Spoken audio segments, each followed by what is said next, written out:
This is the G Podcast with your host, Tommy B.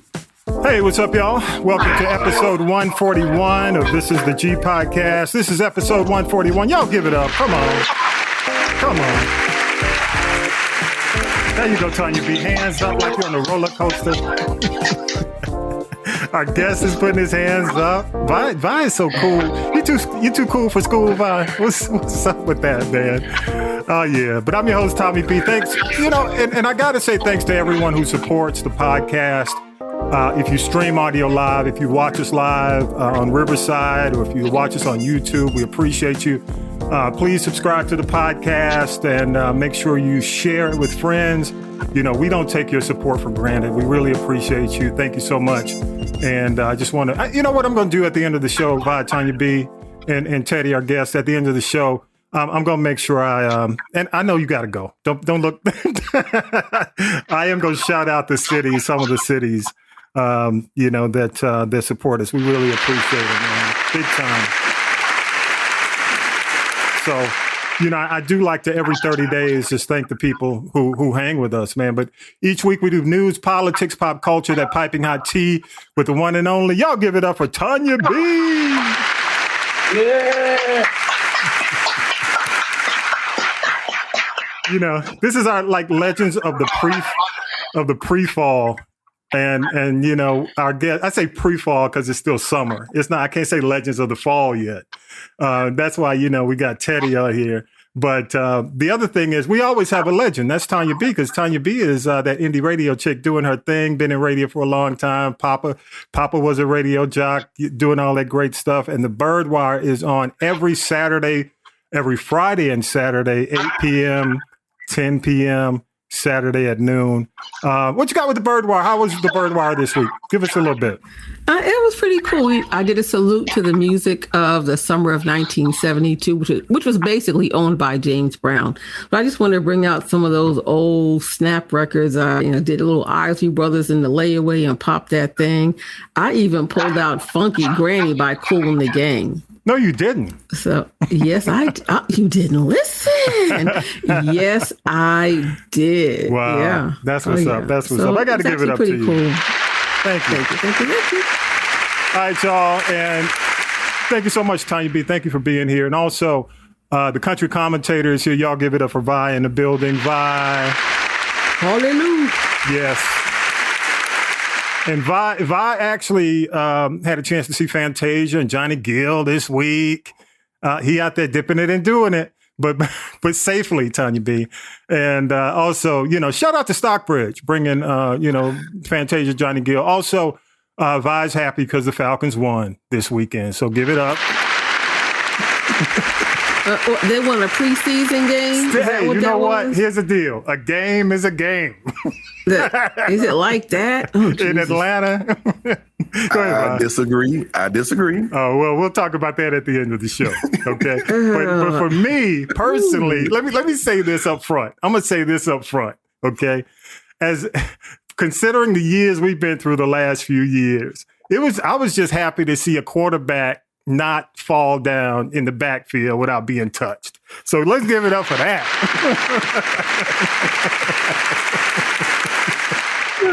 Let's give it up for not seeing a ghost sack. Okay, so I'm happy. Okay, and here's the deal: very special week. I'm really excited. He's never been on the podcast, but we've talked occasionally over the years. And let me say this, man. Our guest, when I started my career in quote unquote big time. I guess it's big time radio. I was in Atlanta doing my thing, doing the music because I love music. And Teddy Astin was the man. He was doing his thing, Warner Brothers, senior executive, Southeast Warner Brothers, in charge of Urban. He was one of the first to come out, visit me in my new role, because everybody else, it was, and Teddy, you know what kind of situation it was. When I came in, it was a little testy, but getting in there, he made me feel extremely welcome. Always, if I had a question, he said, "Hey, man, give me a call. You got a question." Little did I know, because I'm ATLian. He is also from Atlanta. Now, let me ask you, Teddy, You from Grove Park, man? You know what? First of all, Thomas, I'd like to thank you for having me on the G-Pod podcast. Are you going to avoid my question? I'm truly honored. And of course, yes, I went to Grove Park Elementary School. Yes. I went to Grove Park Middle School, and I went to West Fulton, all on Bankhead. Is Bankhead Atlantean for you? Yes. Let's end we can end the interview right now. But Teddy, I was a step away from West Fulton, man. I was, and I moved to East Point. But hey, man, it was amazing to learn that he went to the same elementary school that I actually attended. And we were talking. I'm not going to get into our talk because he was telling me we come across the same teachers. It was just amazing to me. But let me tell y'all, this man, first of all, he has a new book, and I'll get to it in a minute. But he started his career as a paper boy in Palmetto, 6 years old, doing his thing. He went from 6-year-old paper boy in Palmetto, Georgia, moved to Atlanta, got an opportunity in the mailroom at Warner Brothers Records, and he went from the mailroom to the boardroom. Simple as that. And he has been a nightclub owner, real estate consultant, worked, during the time of Jimmy Carter, went through the Maynard Jackson administration, Campbell administration, all of the Andrew Young, worked closely. I will tell you now, probably Atlanta's music scene wouldn't be what it is today if Teddy hadn't been as involved and doing some of the things that he did as a record exec, working with a lot of these major artists. And I will tell you, let me show y'all first the book. If you're looking at the podcast, I asked Teddy to send me just a PDF, and he sent me the PDF. And then he said, "Hey man, I'm gonna send you a copy of the book." So I'm expecting, a little book, paperback. This thing is phenomenal. Tonya B, I can't leave it on the coffee table because it'll disappear. It's that good. The amazing pictures of his life, his family.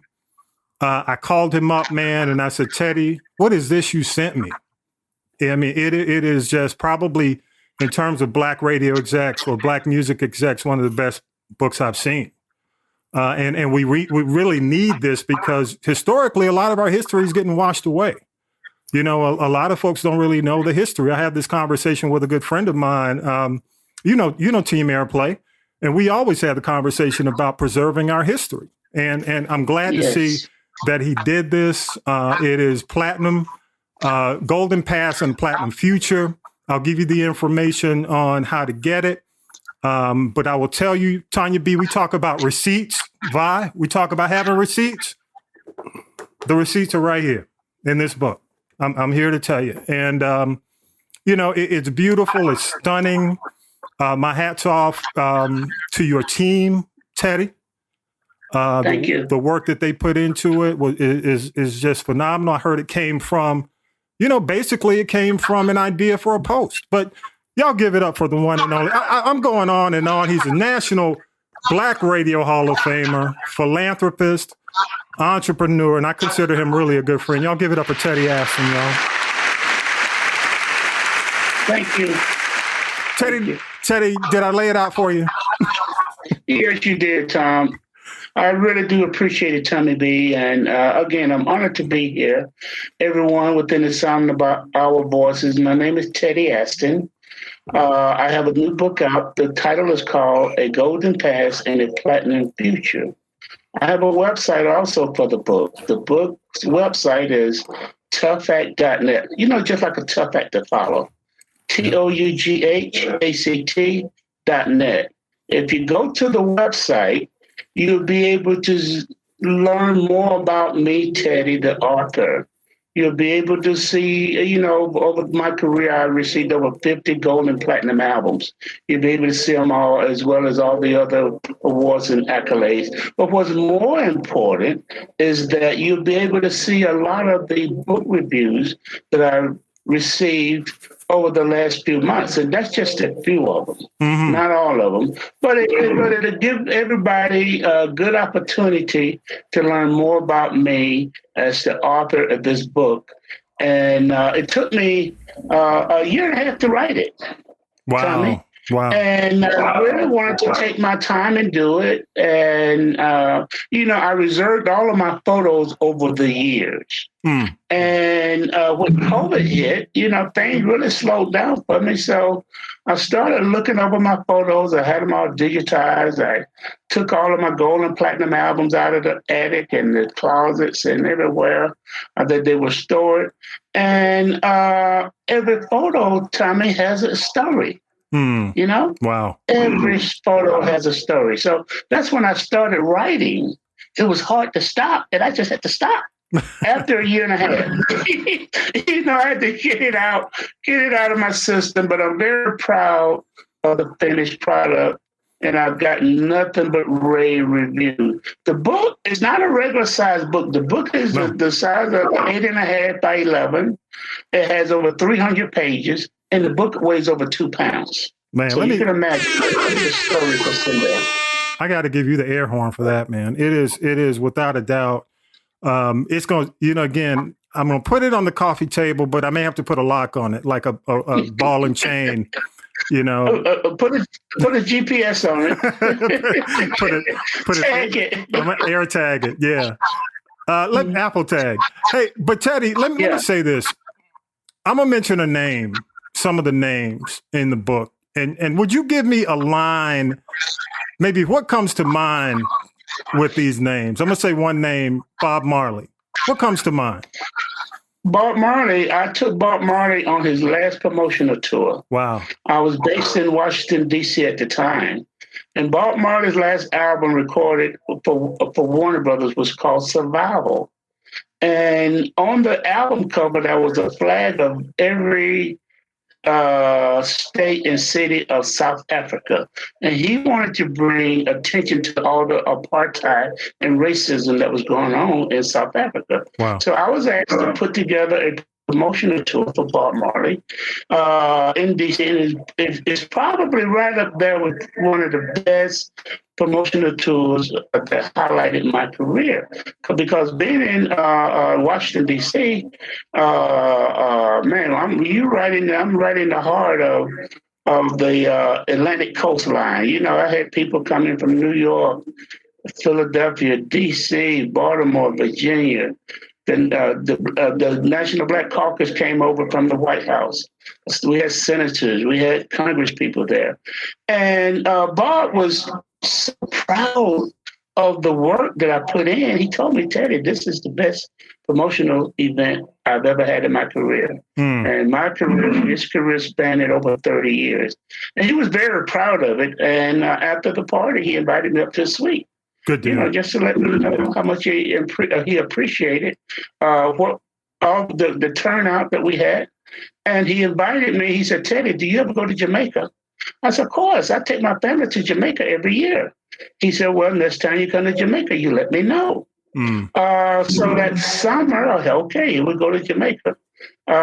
In fact, he took care of it for me and my family.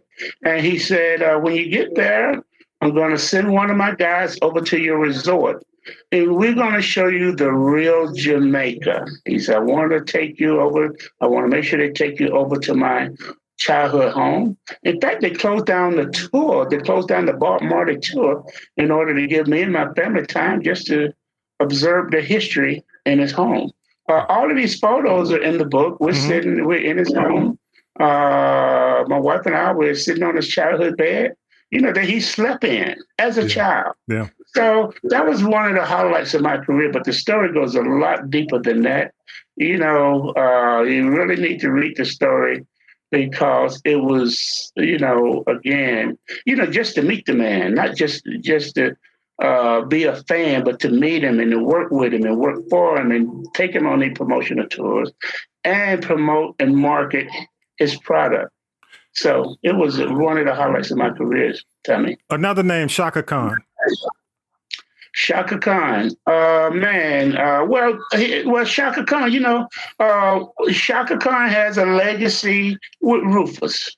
That's where she got her start. So when she decided to go solo, of course, she chose Warner Brothers as to be her home. Mm-hmm. And when she came over to Warner Brothers, of course, by that time, Tommy, I'm back in Atlanta. And she's like, wow, I see all the things, all the promotional tours, all the artists that Teddy worked with. I want to go to Atlanta and I want to work with Teddy. Her first album, and you know what? Tell me, one of the highlights of Shaka Khan for me was right here in Atlanta at V103 at V103 here in Atlanta. I was sitting in the program director's office, Scotty Andrews. Scotty said, Teddy, you're the only one basically to come in. I never have to worry about your product because you have good product. You bring me good promotions. He said, I need a power record for rotation. He said, what you got? I said, I got Shaka Khan, Ain't Nobody. Oh, if I could lead a radio station, I did it before I could get in the car. The record was on the radio. Yeah. I have Shaka Khan writes me. She does an autograph photo in the book. Teddy, thank you for the number one. Also, I have a photo in there when Shaka Khan played at show. I mean, she performed 3 sold-out concerts at the Foxx Theater. And after the concert, everybody wanted to meet Shaka Khan. Everybody wants to meet Shaka. So backstage, of course, and and certainly all the politicians. The late Mitch Faulkner was there. Yep. Councilman Rob Pitts, Councilman Morris Bentley, Councilman Bill Campbell, who later became mayor. And one of the legends there also in the picture was Gorgeous George. So Shaka, to me, was the heart and soul of Warner Brothers. I love that lady, man. Yeah. Hey, I got to ask you this one, though, because I'm looking, like, if you're watching the podcast right back on my wall, he's up there every week. Prince. That was my first big promotion. Okay. So basically just kind of back up for a moment. I started working in the warehouse before I was promoted to the mailroom at Warner Brothers, and from the mailroom to the boardroom. Mm-hmm. So this Prince story goes way back because during the time when I was in the mailroom before I started working for Warner Brothers didn't have no black artists. No minorities. Warner Brothers, black artists. Warner Brothers was a rock and roll record label. They had Jimi Hendrix, he's rock and roll. Fleetwood Mac, Marshall Tucker Band, rock and roll and country and western. So, but in-house, we were part of a corporation called Time Warner. And the music division of Time Warner consisted of the corporation was called WEA. W for Warner Brothers, E for Elektra, A for Atlantic. So in-house, Warner Brothers didn't have any black music. But Atlantic Records, our sister label, did. Atlantic had the Average White Band, Betty Wright, Aretha Franklin, Wilson Pickett, Ray Charles, Roberta Flack, Donny Hathaway, Sister Sledge. Man, they were rolling in black music, not to mention all the other black labels like Motown and Epic Records and Columbia Records. So Warner Brothers decided, like, whoa, man, we along with that, Tommy, all the black soundtracks were coming out, like the Superfly selling 10 million albums.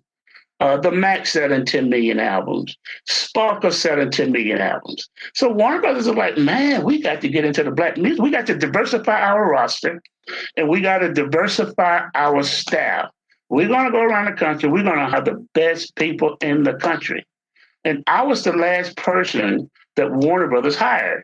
And they, in the two markets that was available, 2 positions that was available. One was Miami, Florida. The other one was in Charlotte, North Carolina. So I was chosen to be the regional promotion director for Charlotte, North Carolina.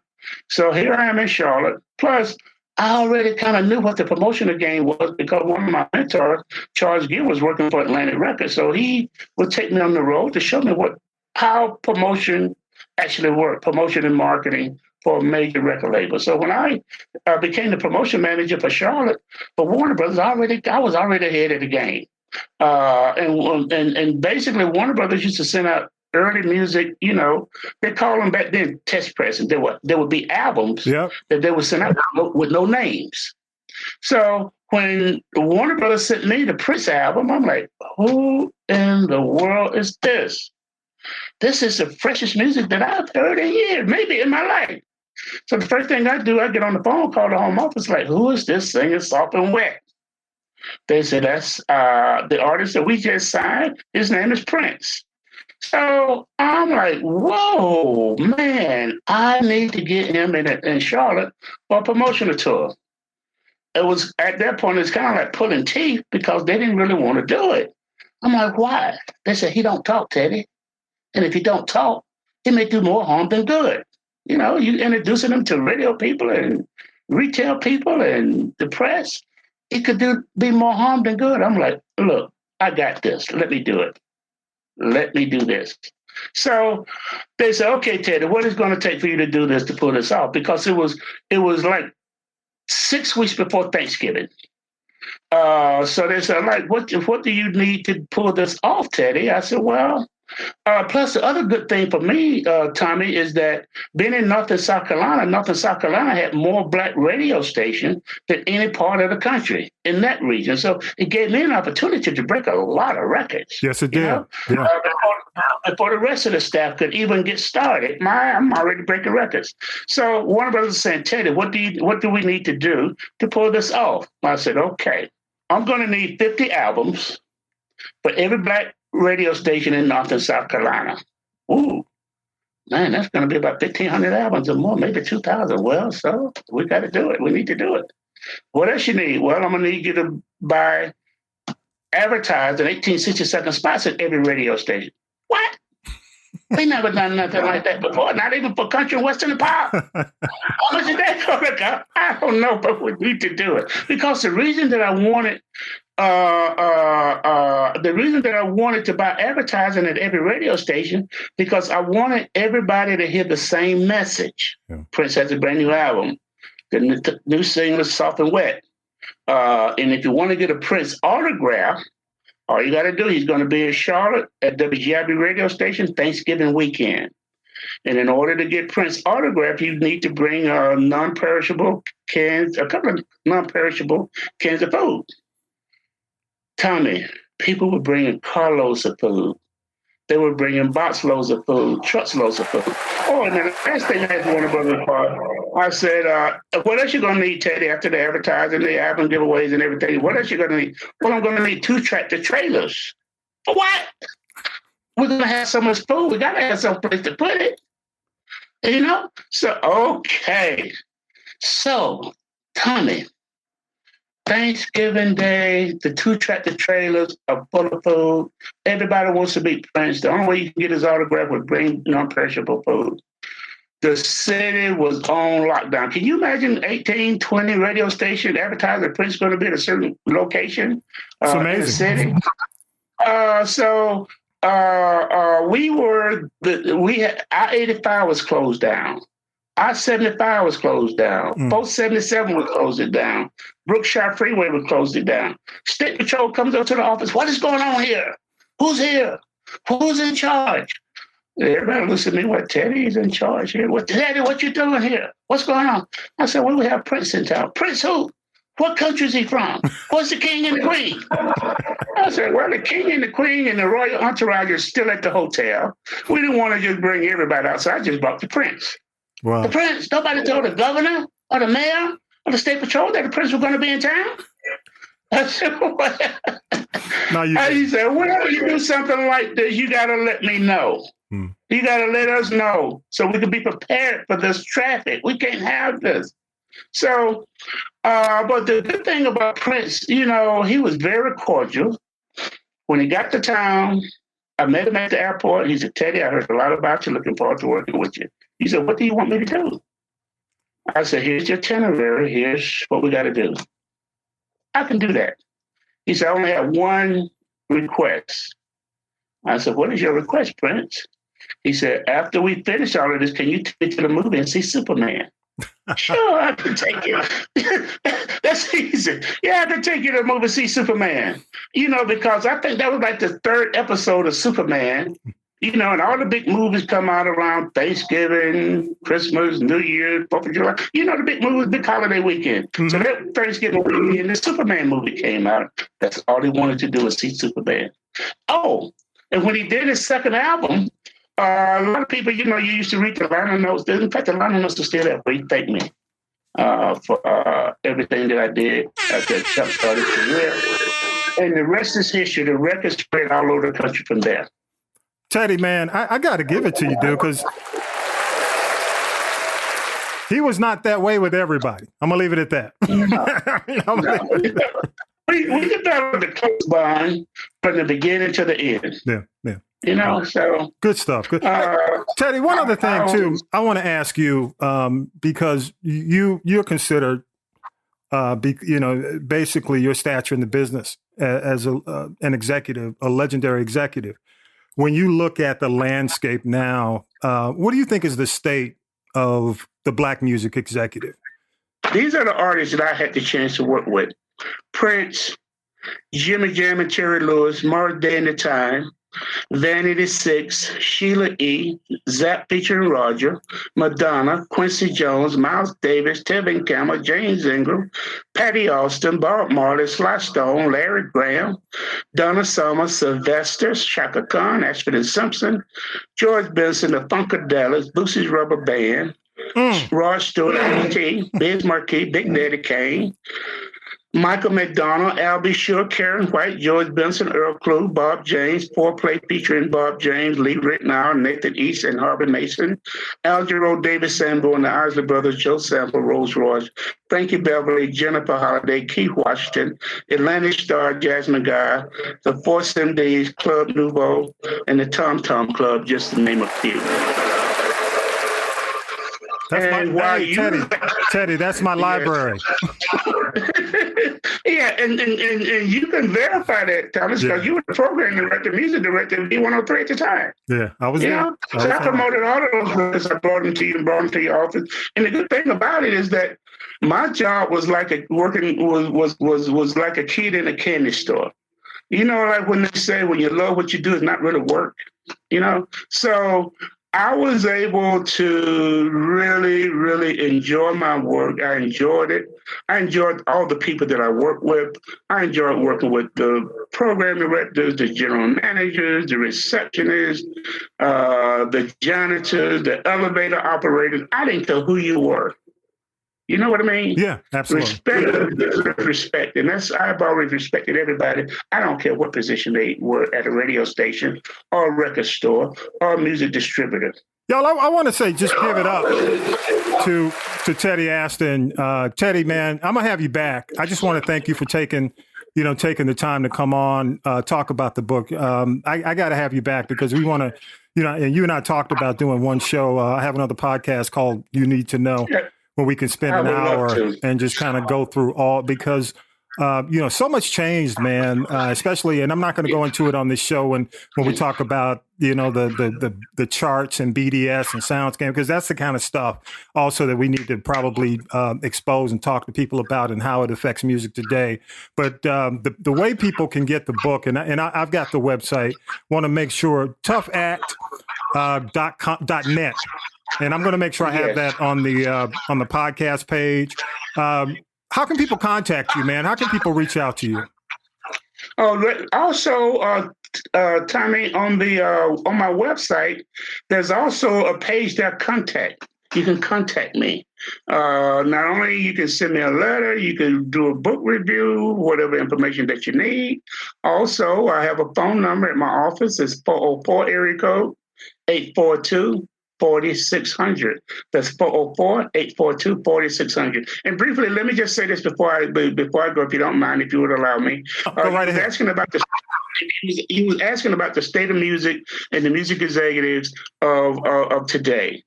But so much of the music has changed. I mentioned all of those artists that I mentioned, R&B artists, the artists that was early in the rap game, like Ice-T, Big Daddy Kane, Biz Markie. Warner Brothers was a 365-degree record label: jazz, R&B, hip-hop, alternative, country and western, rock and roll, punk rock. Okay, so but the music has changed so much these days. So the record executives these days, the industry has turned from R&B to hip hop. So and hip hop is considered now to be mainstream. So they have to embrace the music that they have. They have to embrace the artists that they have, and they have to do their job. Yeah, so true. Let me give it up one more time. The one and only Teddy Astin. I'll make sure I have the information on the website. Again, Teddy, I just want to say thank you, man. Thank you for the work you've done. It's I don't want to say it's sad. It's just a part of life. We come together, man, when we lose people, like, for example, you and I, we saw a lot of each other or heard from a lot of each other. Saw a lot of posts with the loss of Mitch Faulkner, and then, J.R. Dino. You lost a significant part of your family, man, your Warner family and your business family, and CC Wilson McGee, who the artist that I work with. Oh, and the artist, man. So I just say, man, kudos. Keep doing what you're doing. Keep doing it as a music executive, former, but still got your hands in it as a real estate consultant. You and your wife, and just doing your thing, man. Don't stop. And again, this book is amazing. I tell you, man, for anybody who's looking for a really good read on the music industry, definitely check it out. I'll make sure the information's on our podcast notes. Please. Teddy, again, thank you, man. I got to give it up. One and only Teddy Astin. Thank you so much, sir. Thank you, Tommy. All right, man. Enjoy your Sunday, okay? Tonya B, and Vi, let's do this. Let's do news with Syracuse Mike, and we'll come right back. News team, assemble! Time for the Week in News with Syracuse Mike. Former President Trump says the FBI raided his Mar-a-Lago home in Florida. He's not happy about it and was in New York when it happened. Two sources said the search was related to long-discussed allegations that allies of Trump improperly removed boxes of presidential records from the White House after leaving office. The FBI did not comment about the reports. Two of the three men convicted of murder and federal hate crimes in the death of Ahmaud Arbery have been sentenced in Brunswick to life in prison for the federal hate crimes. Travis McMichael, who fatally shot Arbery, gets life plus 10 years. His father, Gregory, gets life plus 7 years. They both will serve the state and federal sentences at the same time. Late Monday afternoon, we learned that their neighbor, William Roddy Bryant, who was also convicted of murder, was sentenced to 35 years in prison for hate crimes. He apologized in court to Arbery's family. For the first time, Gregory McMichael also spoke in court, apologizing to his wife and his son. Plus, he had a message for Arbery's family. McMichael said, "I'm sure my words mean very little to you, but I want to assure you I never wanted any of this to happen. There was no malice in my heart or my son's heart that day." Wanda Cooper-Jones is Ahmaud's mother. I think now that he realized that he made some horrible decisions, unfortunately, his apology doesn't bring back my son, but I do accept the apology. Results of an independent medical review for Brianna Greer were released Monday. Greer is the Georgia woman who died nearly a week later after falling out of a deputy's car. Pathologist Dr. Alicia Wilson of the University of Michigan said that Brianna Greer died due to blunt force impact to her head, which caused swelling in her brain. She said Greer also suffered from a fracture in her skull. When we last checked, an official autopsy had not been released by the Hancock Sheriff's Office. Also Monday, we learned that a pop music star has died. Even if you've never seen her in the movie Grease, you certainly know Olivia Newton-John's music. Not only was Physical a #1 song, it's considered the biggest pop song of the 80s. Olivia Newton-John died Monday after battling breast cancer for 30 years. She was 73. The White House insists they knew nothing about the FBI search of former President Trump's Mar-a-Lago home in Florida. The president was not briefed, was not aware of it. No one at the White House was given a heads up. That's White House Press Secretary Karine Jean-Pierre. Many Republicans and even some Democrats want the FBI to provide more information about the Monday search. Democrats are already expressing concern that the search could backfire and be seen as a political tactic. And Republicans are saying the search represents deliberate political targeting. This unending desire to destroy Trump and his family is frustrating. That's Senator Lindsey Graham, but legal experts are stressing that it would be highly unlikely that the FBI would have taken such action without clear evidence of wrongdoing. It's believed that the search was about classified documents that were removed from the White House when Trump left office. Hitmaker Lamont Dozier has died. He was 81. Dozier was part of the famous Dozier writing and production team. The trio was responsible for Motown hits like Stop in the Name of Love for the Supremes and Marvin Gaye's How Sweet It Is to Be Loved by You, just to name a few. Lamont Dozier even recorded his own hit in 1974. That song hit number 4 on the R&B charts. Serena Williams says she will retire from tennis, possibly after the U.S. Open at the end of this month. At a deposition in New York, the former president actually invoked the Fifth Amendment, choosing to not answer questions for New York State Attorney General Letitia James's long-running civil investigation. The case involves allegations that Trump's company misled lenders and tax authorities by misstating the value of assets, including some of his buildings and golf courses. The case is not connected to the FBI search of Trump's Florida home. With gasoline prices dropping, inflation reached 8.5% in July, compared with a 40-year high of 9.1% in June. President Biden. We could face additional headwinds in the months ahead. Our work is far from over, but 2 things should be clear. First, the economic plan is working, and second is building an economy that will reward work. The nation's attorney general addressed the FBI's search of the home of former President Donald Trump. The search was unprecedented in American history. First, I personally approved the decision to seek a search warrant in this matter. Second, the department does not take such a decision lightly. Upholding the rule of law means applying the law evenly, without fear or favor. Under my watch, that is precisely what the Justice Department is doing. That's Merrick Garland. The Justice Department has also asked a court to unseal the search warrant that the FBI received before searching Trump's Florida estate. Now, to be clear, it was Trump who made the search public, and he could have already released more details about what was in the warrant and some of what was taken. The FBI is dealing with threats following the search. In Cincinnati Thursday morning, around 9 a.m., an armed man attempted to breach the FBI visitor screening facility. He was unsuccessful and got away. During a pursuit, the suspect and officers exchanged gunfire, leading to a standoff. The standoff ended, and Ohio Highway Patrol Lieutenant Nathan Dennis says, "Suspect was deceased." Authorities believe the incident in Cincinnati is just part of ongoing threats against the FBI after the Mar-a-Lago search.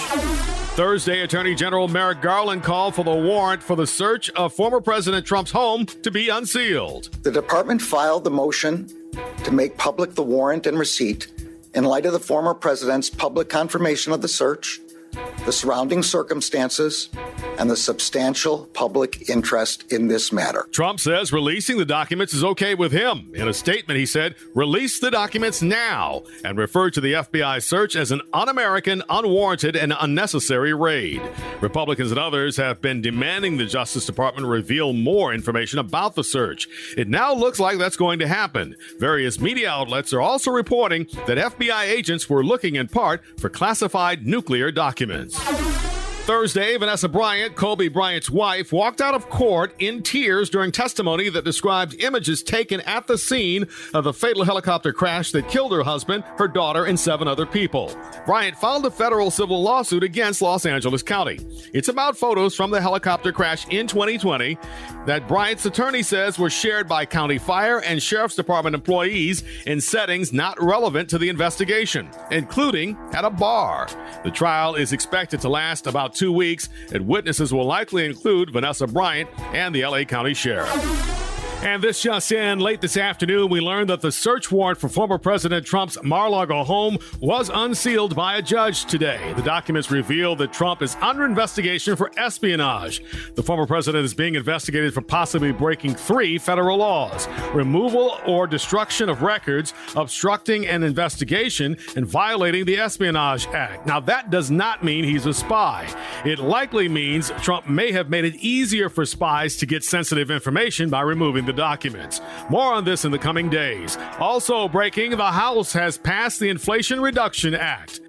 Thank you so much, Syracuse Mike. By the way, Syracuse Mike is going to be on the show next week, so excited about that. But first of all, I want to say thank you guys for hanging with us on the news. It was not a normal week at all. I mean, it was not a normal week. I will tell you that it's probably one of the most, how can I say it?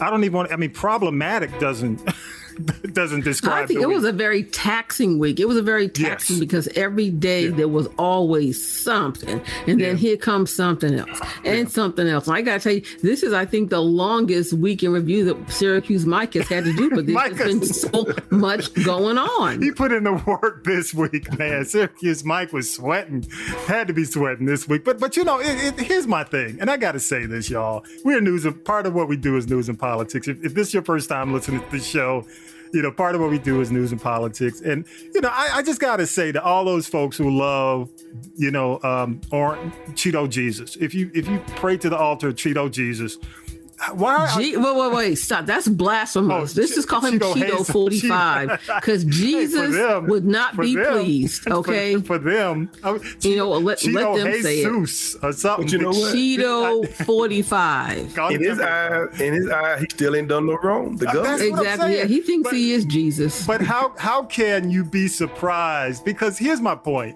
You got, 2 impeachments. You got the Mueller report. You've got, Ukraine issue, the Ukraine controversy. There's got to be something that wait, before you say anything, I know what you're going to say, but I'm just saying to these people, it leads me to believe that the fact that a lot of people believe that this is a cult is truly real. Because after so many instances, they still love him.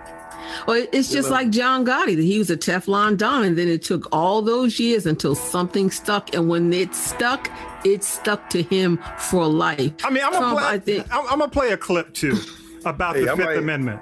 Go ahead. I'm like that comedian. I want my woman to be a Trump lover. So I want my woman to love me like they love Trump. No matter what y'all hear about me, she gonna believe in me. She gonna believe it, and that's she gonna believe in me. It's just amazing. It's like the R. Kelly cult. It's like the R. Kelly cult. No matter what, Lord, he did nothing. People always know the FBI do not do anything unless they know they got you. Yeah. I mean, big time. I just, for me, they don't do anything unless they know they got you. That's true. And see, the other thing, and I'm not going to go into it. We got Syracuse Mike coming on next week, and I'm probably going to reach out to, hopefully I can get Harold Michael Harvey to come in, because one of the other things I want to talk about next week when we get into it, I don't want to get into it too much this week, is the fact that really and truly, all he had to do was release the warrant. If he would have just said, first of all, he didn't have to say a word about the fact that they quote unquote raided. He didn't have to say anything. Nobody knew about it. He said it. The other thing is, all the talk he did, all he had to do was release the warrant. If he was so confident that there was no issue, he could have made the warrant public. The other thing I've got to say, and I'm gonna leave it at this, the fact that nuclear issues, that some type of nuclear issues involved in this is going to elevate this to a whole new level. And scares me, dude. Why are you taking nuclear stuff to Margo? I mean, why would you even take that out the building, out of the White House? That's just another level for me. But here's the deal. I do want to say again, thank you to Teddy Astin for being a part of the show today. A couple of people he didn't mention. I want to mention Ray Boyd, man. Ray and Melanie Boyd, man. Ray was the PD at when I first started there. The late Scotty Andrews at V had passed away. Ray and Melanie Boyd, they're in the book. They're actually mentioned in the book. Our very own Syracuse Mike Roberts is in the book. And I just want to, again, just say thank you, Teddy, man. Thank you so much for coming on today. Keep rolling, man. I got it. Again, we're going to do a long form thing with Teddy on You Need to Know. I got to do that coming up. But y'all know, y'all know what time it is. I'm going to go ahead and get ready for this. Now then, children, it's time for tea. It's tea time, y'all. Sipping the tea with Tonya B. No breaks. We just rolling and rolling. Tonya B, what you got? Yes, I have a lot of tea and a little bit of time. Let's start off with the celebrity prayer list. I want to say rest in peace and power to the late actor Roger E. Mosley, who left us at the age of 83 years young. Now, we know him from the 80s from the helicopter pilot on Magnum PI. But then in the 90s, he still kind of always would reinvent himself. He played the owner of a club called Chocolate City in the movie A Thin Line Between Love and Hate. That's with my Lynn Whitfield, movie. Bobby Brown, Regina King, Martin Lawrence. Yeah, so Let me tell you, one of the most unbelievable plots ever. But yeah, that movie was fun. Oh, and don't forget the late Della Reese. She played Martin Lawrence's mother. Yes, but let me ask you, Tonya B. Did you believe that plot? Would you believe a plot? Something like absolutely. Okay, all right. It's a great movie, but I'm sitting there like, okay. No, okay. Look, it happened to one of the people who probably wrote the screenplay. Okay. But I also want to let you know that Roger E. Mosley, what people didn't know, he had just recently suffered a paralyzing car accident. He was paralyzed, I believe, from the chest down, and then just took a turn for the worse. So while his family thought he might have been getting better and it wasn't publicized, that was a large contributor to his loss of life. And I know Syracuse Mike mentioned Lamont Dozier, and I think he definitely is part of the soundtrack of just American music across the board coming out of Motown. But when we forget about this, back in 1969, he and the Holland brothers were early entrepreneurs. They owned 2 independent record labels, not 1 but 2.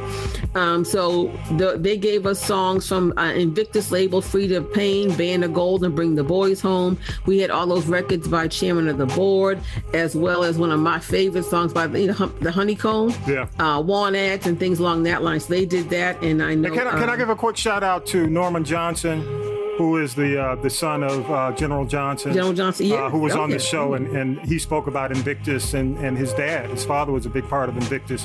Absolutely. I wrote a lot of songs. You know what people don't know? General Johnson, I believe I'm correct, and I'm very, very usually. I am. The hit song by Clarence Carter called Patches was actually written by General Johnson. As a matter of fact, he corrected me and said, his dad actually performed that. Yeah, it's on YouTube. Yeah, in concert. And so Lamont Dozier also gave us, the songs again, the soundtrack he talked about, Martha and the Vandellas, Heat Wave, The Supremes, Where Did Our Love Go, and Stop in the Name of Love. They wrote Baby I Need Your Lovin' from Marvin Gaye, and just a lot of things. And then he also, won a Grammy and he won a Golden Globe for his work on movie soundtracks, as well as the song Two Hearts by Phil Collins. And if you listen, that song has a retro Motown sound to it. Mm-hmm. So he also was, he'll be missed. He leaves a great legacy of music, and the Holland brothers are still. You know what was weird too, Tonya B, and people don't talk about the fact that they didn't get along with Berry Gordy after That's why they left. Over. But it was so bad that Berry wouldn't let them use. They couldn't use Holland. They couldn't use their names. Did you know that? Yeah. Well, see, what people don't realize that Berry, he was slick like that. Hard. I mean, Otis Williams. I think Otis had to buy back the name of the Temptations, the Supremes. It was formerly of the Jacksons became the Jack because Motown owned the Jackson But Five. he wouldn't let them use Holland. They owned all that. Yeah. Wow. Yeah. So Wow. Unbelievable. Also want to talk about Nipsey Hussle. He is going to be, he is only one posthumous awardee by the Hollywood Chamber of Commerce. He's getting a star on the Hollywood Walk of Fame tomorrow, which would have been his 37th birthday.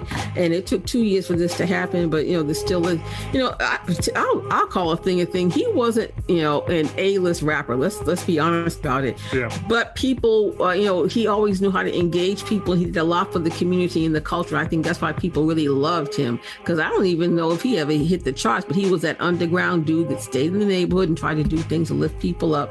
So I think he deserves it. Honestly, more than a lot of other people that are getting them, but he deserves it. I agree.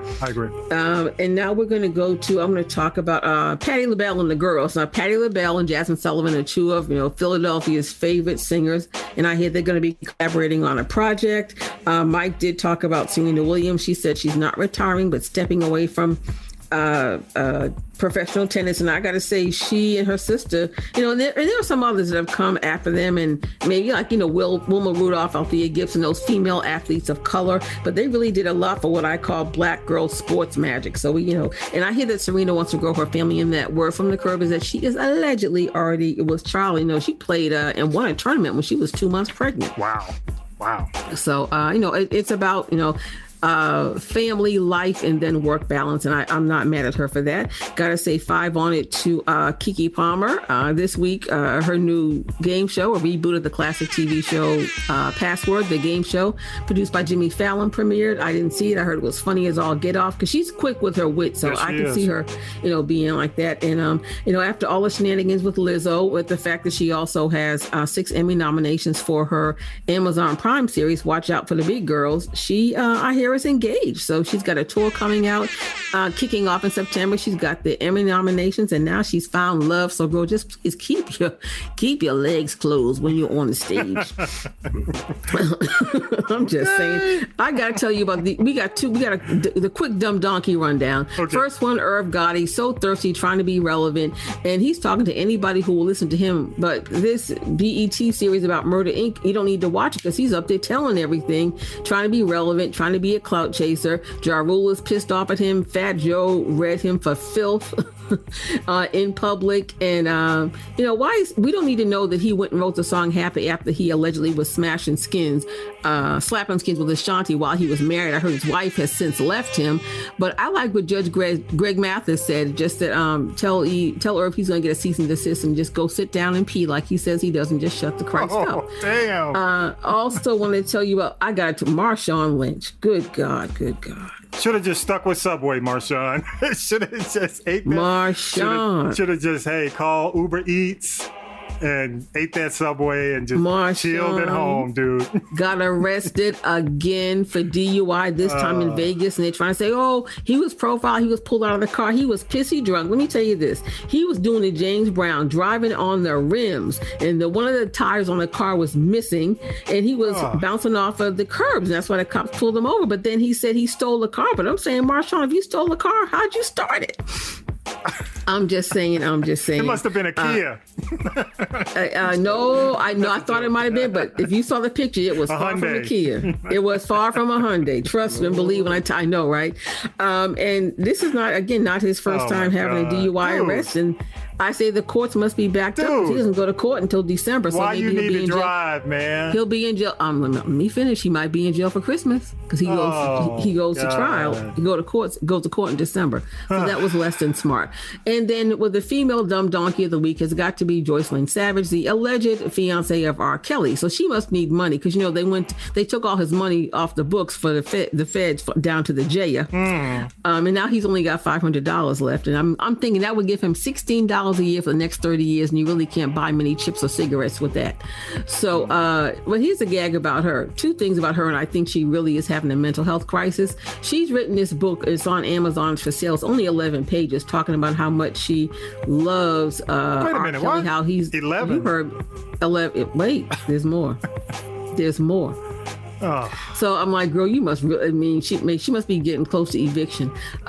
So then in the book, she drops a bomb talking about she's pregnant. I'm like, okay, so if you're pregnant by R. Kelly, who's going to get fired for letting you have a conjugal visit with that man while he was in the jail? Wait a minute, that's what I'm saying. We can do the math, right? Can we just do the math?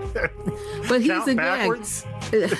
I guess somehow she took the mega bus from Chicago to Brooklyn because he didn't get to what do you call it? I don't know. He's due to start that trial in Chicago any day. But then now she's claiming she's going to write another book. And in this one, she's going to talk about, and that's why I think she's got some mental. She need to jump on the Trump train. Wait.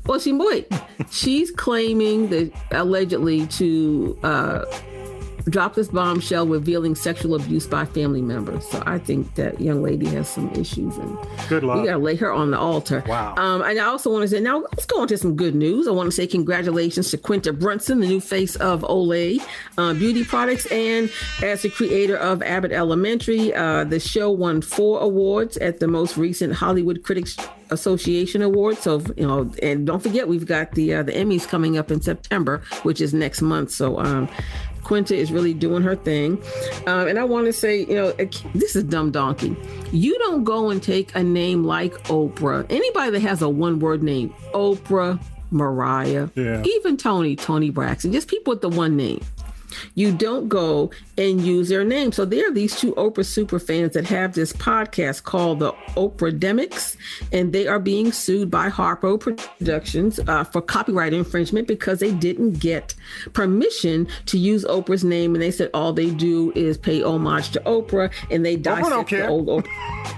Wait, they dissect the old Oprah shows. But here's the thing. Again, Oprah is a brand. Even the letter O is her brand. Yes. And she doesn't want money from them, but they just have got to stop producing the show. She's like, stop the show. Don't talk about me anymore. I get it. I thank you. But, I guess it's like a cease and desist. But I think that was less than smart not to think that somebody from her team or she would not find out. So even they get the dumb donkey as well. Yeah, even if Oprah didn't do it, the team was going to reach out and stop it. So either way, the attorneys did. But I'm saying just, with a podcast like that, you're going to be on somebody's radar because they're going to think. And that was one of the reasons why they said stop doing it, is because you confuse people and think that it's actually connected and endorsed by Oprah, and it's not. So less than smart. I'm done. Good stuff. Ooh. I got to do my Shy update, y'all.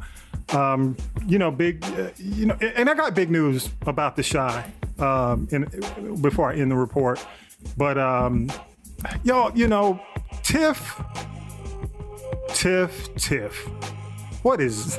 That's all I got to say. If you watch the show, Tiff made an attempt to tempt Emmett. Okay? I'm not going to say whether or not it worked because you may not have watched the episode. But even after she had the chat with Keisha, how messy is it to go test your ex? How messy is that?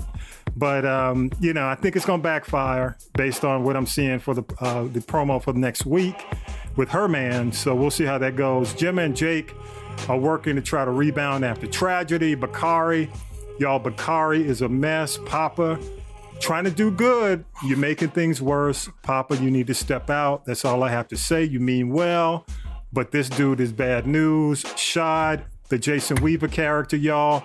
I thought you were smarter, dude. He might have lost a good woman in Deja for a moment. We'll see what's up with that. Triggs, Valentine promise to Fatima. What could it mean? Because this week they did the Valentine show because they don't care about what's currently happening. It's just in real time for them when it started. So this week's show was Valentine's. So I got to say congrats to Darnell and Jada. That's Emmett's mom and dad. They don't know how many times they done messed up. You know how you say third time's a charm? They done messed up so many times. It's just like, we're going to take the charm. Because there's just so many, they've been together and messed up so long. But this looks like the charm. This looks like it's going to be good for them. And also, that's about it for this week's recap. But if you really want to see the genius at work, check out KW's read on the show in our Instagram comments. I'm sure he's already started. At This Is the G podcast. You can shoot us your comments, or you could call them. You can actually go on to castropolis.net, look for the people poll, and chime in, give us your comments on the shot. Plus, here's the big news. Actress Carolyn Michelle Smith. She plays Deja, who is Jason Weaver's love interest on the show. She's actually going to join us. So I am excited about the fact that, yes, I'm going to try not to fan out, y'all. You know how I do. You know how I do. When is she coming on so I can take the day off? Don't even. No shade to her at all. No shade to her at all. But she is, I'm going to be nice. I'm going to be nice, but I'm going to behave. But she's agreed to come on the show and talk. And they've only got 2 episodes left, actually, in the season. Okay. So they've only got 2 episodes left. And I'm looking at either Labor Day weekend or the weekend after. Hopefully, she's available. But one other thing, my recommendation for the week, and I ask y'all, consider this show, if you haven't seen it, on Apple, Surface with Gugu Mbatha-Raw. If you haven't had a chance to see it, it is at the 5th episode right now. And I know, a lot of folks like to binge, like on Netflix, everything comes out and then you can just kind of binge it until you finish. With Apple, their series, they release them weekly. So you don't get the full series at once.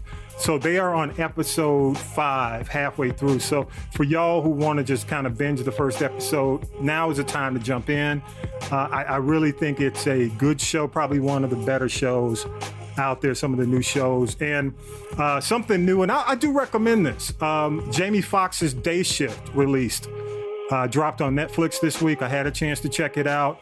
You know, Jamie Foxx, Snoop Dogg, Dan Franco, who is, what's Franco's, his brother, his older brother? James Franco's brother that was in The Deuce on HBO. Yes, he is very good in this show. Megan Good. You know what it's like? It's like Training Day for vampires. I mean, but no, he's a vampire hunter, but it's like Training Day.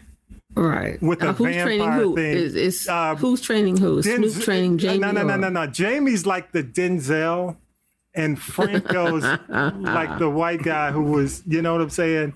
White man can't jump. Yeah. No. In Training Day. That's Ethan Hawke. Ethan Hawke. Yeah. Okay. I'm getting Obama syndrome, but I'm just saying, you know how Obama is. I'm just saying, y'all, it is worth the watch. I'll give it a B. Vi, have you seen it? I know. No, I'm looking forward to seeing it. I ain't got a chance to see it. I liked, honestly, if you remember Project Power, Jamie Foxx was in that with Dominic Fishback. Yeah. Project Power starts off better than this, but the ending, the overall, it's probably in the same line. It's not a great movie, but it's a good watch. It's a fun watch if you just want to. It's a fun sci-fi. Yeah, it's killing vampire. Yeah, it's a fun sci-fi, but it's actually a comedy. So just keep that in mind. It's made, some of the makers, some of the folks involved in it are actually John Wick, part of John Wick. So yeah, I heard it. It has that type of action, a lot of gunplay, a lot of stuff like that. All right, y'all, we'd love to hear from you. You can weigh in on the People Poll. Go to castropolis.net. Hit the People Poll voicemail. You can leave us a message. You can weigh in on the Shy. Again, our guest will be here. I'm looking either September 4th or September 11th. Got to make sure Tonya B is here when she comes in, though. Also, castropolis.net. You can find our page there. You can go to the podcast if you're looking for the podcast information, our stream, social media, email, all that's there. And again, last minute, just got to let you guys know, Mike's going to be on next week. Our very own Syracuse Mike's going to hang out with us. After that, Rob Redding Jr. And got a couple of other surprises in line for everybody as well. Hey, y'all got any, Tonya B, you got any last minute thoughts? No, I am not in agreement with the CDC with saying like no more COVID restraints because, it's strange how they're doing this. And in so many cities like New York and here in Atlanta or other places, the COVID numbers are increasing and the monkeypox is just out of control. So I will still ask people to back up off me 6 feet and I'm still wearing my mask. I don't care what they say. I wear my mask every day. Don't be fooled. Don't believe the hype. Please, please, please, as James Brown said, be smart. I'm still wearing my mask. It's a trick. It's a trick. Yep. What you got? Vi, you got any last minute? I say wear your mask. Wear your mask. Keep your distance. Yeah. Keep your distance because the COVID is real. It's still out there. Yeah. Okay. Be careful, people. I hear. Hey, one more people. One more. Trump people. Believe it. Your man is cricket. He does not love this country. He loves himself. He just loves to cover that. Let me be quiet. He loved to cover the ball spot, but anyway. He loved that money. He loves himself. He loves money. Right. He loves to see how much crime he can get away with. I think he believes that crime pays. He only wants to run for president again to keep himself out of jail. Yes, big time. Well, if they hurry up, because I don't know if Fonnie Willis going to get it. They told Rudy Giuliani that if he can't fly, that they sent him a bus or a train ticket to come down here and testify, which I thought was cold-blooded but very funny. Just to keep him from being able to run again. So, and keeping that in mind, I want to play this because a lot of folks, it's interesting. People were like, "Well, he should plead the fifth." I want to play it, and this is courtesy of MSNBC in his own words. When you have your staff taking the Fifth Amendment, taking the fifth, so they're not prosecuted. When you have the man that set up the illegal server taking the fifth, I think it's disgraceful. Fifth Amendment, Bob. The mob takes the fifth. If you're innocent, why are you taking the Fifth Amendment? Fifth Amendment. Hello. Horrible. Hello. He pleaded the fifth, and that was the end. We never heard about him again. This is like Watergate. only it's worse. Because here, our foreign enemies were in a position to hack our most sensitive national security secrets. The incredible thing about this is he pled the fifth over 400 times that afternoon. Can you believe that? I think it was 400. I thought it was more like 500. Well, they say 440 or so. If necessary, he'll do it a million times. He is not going to say anything. Yeah. Wow. All right, y'all. Trump said, if y'all want him going to jail, you are not going to get no help from him. I just wanted to mention that. He need to go to jail. Yes. Go to jail like R. Kelly, Jaya. He ain't going nowhere. He the ex-president. We're not going to put him in jail. Nope. No, he leaves the country first. With that, Vi. Without his wig. I'm sorry. With that, Vi. Because Tonya B says Tonya B got plans tonight, y'all. I ain't gonna ask what the plans are, but she got plans. This is birthday week. It's birthday week, brother. She got plans. Okay. Come on. All right, y'all. With that, here we go. Go ahead, Vi. What you got, man? Satan wanted to prove that Job worshiped God not out of love, because God had given him so much. Satan accurately analyzed why many people trust God. They are fair weather believers, following God only when everything is going well or for what they can get.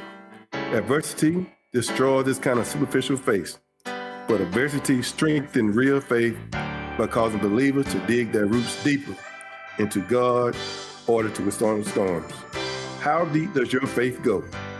Put the roots of your faith down deep into God so that you can withstand any storm you may face. Job chapter 1, 20, 22. At this, Job got up and tore his robe and shaved his head. Then he fell to the ground and worshiped and said, naked I came from my mother's womb, naked I will depart. The Lord gave, the Lord has taken away. May the name of the Lord be praised in all of this. Job did not sin by charging God with wrongdoing. All we saying, it's okay to be angry. If you're upset, talk to God. He don't mind, but you still trust God. No matter what you're going through, he got you. If times are hard, it's time meant to be hard for you. Just don't forsake him. He will help you get through it. So people, God ain't promised you a good life. He promised you to take care of you. So be good, people. Amen. Amen. Thank you so much, Vi. Appreciate you, man. Again, I'll have the information for Teddy Astin on the website, on our notes for this week's show, the website and how to get in contact with him. So I'll make sure I have that. Y'all, as we always do, I just want to say thank you, man. I didn't get a chance to go through all these cities. I'll do that on next week's show, but I do want to just say a blanket thank you to all the folks who support the podcast. Again, you can go to castropolis.net, click the G podcast. All the information is there, and we just appreciate you. Thank you so much. And with that, episode 141 is in the can. Power to the people, and peace, y'all. Get on the good foot. Hey, we love you, people. We love you. Amen. Amen. Hey, KW. What's up, brother? Holler, man. Peace, y'all. We out. Thank you so much.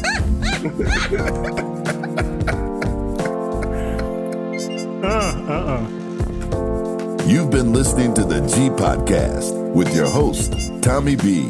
The G Podcast is a production of the Castropolis Podcast Network. Thanks for listening.